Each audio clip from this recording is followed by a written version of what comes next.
Halo, selamat pagi anak-anakku. Bagaimana kabarnya hari ini? Pak Anies berharap kalian baik-baik di rumah, jaga kesehatan, makan yang banyak.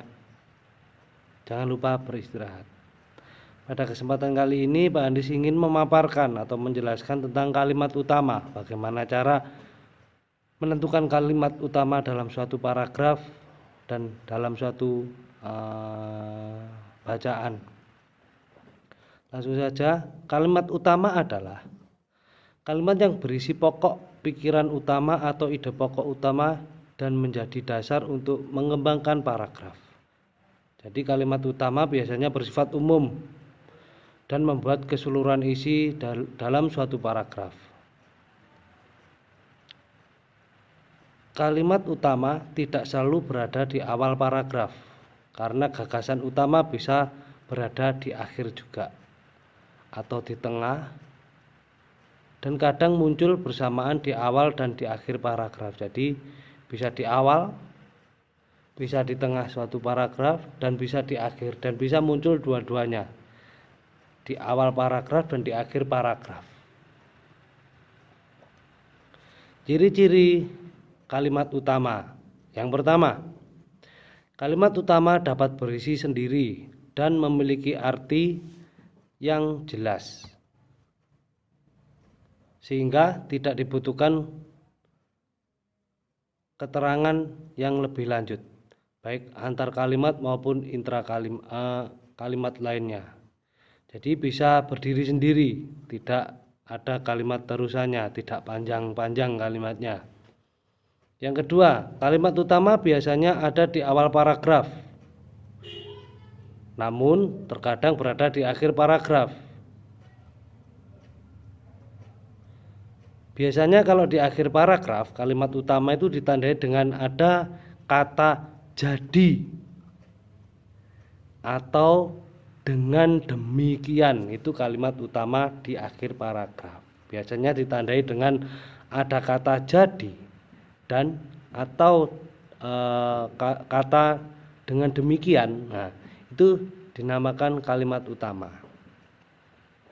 Cirinya yang ketiga, kalimat utama berisi suatu permasalahan yang dapat dikembangkan secara rinci. Jadi kalimat utama itu bisa dikembangkan. Jadi bisa dari di awal kalimat terus dikembangkan oleh kalimat tersebut dengan kata-kata yang banyak. Jadi di awal paragraf dan bisa di akhir juga. Yang ini kalimat utama berisi suatu permasalahan yang dapat dikembangkan secara rinci. Jadi bisa dikembangkan secara rinci.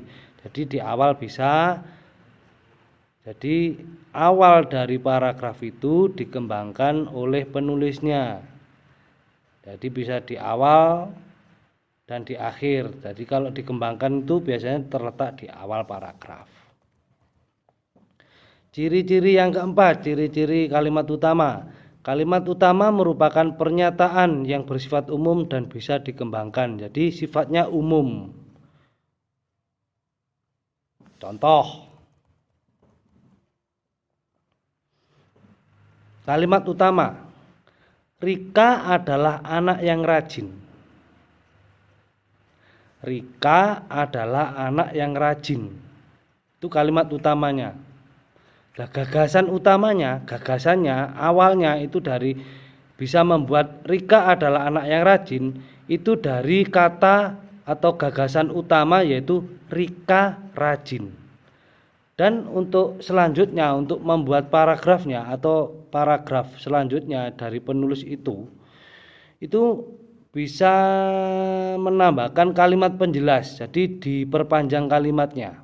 Jadi satu paragraf penuh. Jadi bisa 5-6 baris dan bisa lebih. Contoh, tadi kalimat utamanya adalah Rika adalah anak yang rajin. Gagasan utamanya adalah Rika rajin. Kalimat penjelasnya, contoh paragrafnya ini. Dia selalu bangun pagi setiap harinya. Biasanya ia sering membantu ibunya memasak sebelum berangkat ke sekolah. Bahkan terkadang dia ikut berjualan di warung ibunya saat ada jam kosong di sekolahnya. Nah, paragrafnya seperti ini. Itu kalimat paragrafnya. Rika adalah anak yang rajin. Dia selalu bangun pagi setiap harinya. Biasanya ia sering membantu ibunya memasak sebelum berangkat sekolah. Bahkan terkadang dia ikut berjualan di kantin ibunya di sekolahan saat ada jam kosong di sekolah. Itu kalimat utamanya adalah Rika adalah anak rajin. Diulangi lagi sama Pak Andis. Satu paragraf. Dengarkan. Rika adalah anak yang rajin. Dia selalu bangun pagi setiap harinya. Biasanya ia sering membantu ibunya memasak sebelum berangkat ke sekolah. Bahkan terkadang dia ikut berjualan di warung di kantin ibunya pada saat istirahat atau jam kosong di sekolahnya. Itu kalimatnya, paragrafnya. Nah, kalimat utamanya ini adalah terletak di awal, yaitu Rika adalah anak yang rajin. Itu kalimat utamanya. Jadi dalam suatu paragraf itu pasti disarankan untuk mencari kalimat utamanya itu pasti ada. Entah itu di awal kalimat paragraf, entah itu di akhir paragraf. Nah, ini suatu contoh tadi Rika kalimat utamanya adalah Rika anak yang rajin, itu di awal paragraf. Jadi penjelasannya kalimat utama itu tidak harus di depan atau tidak harus di depan saja, melainkan bisa di awal kalimat, bisa di tengah kalimat, dan bisa di akhir. Kalau di akhir biasanya ditandai dengan kata. Jadi Rika adalah anak yang rajin. Nah, seperti itu. Yang kedua, ditandai dengan kata yang terakhir, yang paragraf terakhir ya, biasanya kalimat utama yang di akhir paragraf. Itu dengan demikian itu untuk mencari kalimat utamanya. Jadi seperti penjelasan tadi, seperti contoh kalimat utama Rika anak yang rajin tadi itu adalah di awal kalimat. Jadi seperti itu. Kalau kalian ingin lebih mengerti lagi, tunggu penjelasan dari Pak Andi selanjutnya. Itu untuk mengerjakan yang tugas Pak Andi hari ini agar bisa lebih mengerti apa yang dinamakan kalimat utama, untuk mencari kalimat utama. Oke? Besok disambung lagi dengan Pak Andis.